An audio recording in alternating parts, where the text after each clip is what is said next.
You ask Tiger to solve. This deals with linear equations with one unknown. The final result is y=1. Let's solve it step by step.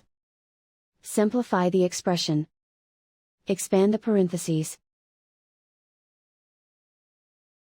Group like terms. Multiply the coefficients.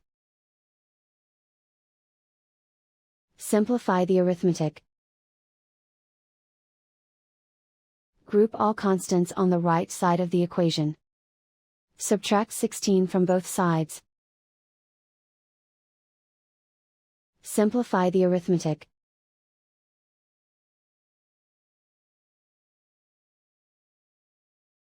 Isolate the y.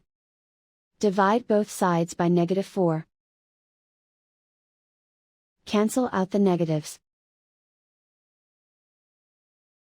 Simplify the fraction. Cancel out the negatives. Simplify the fraction.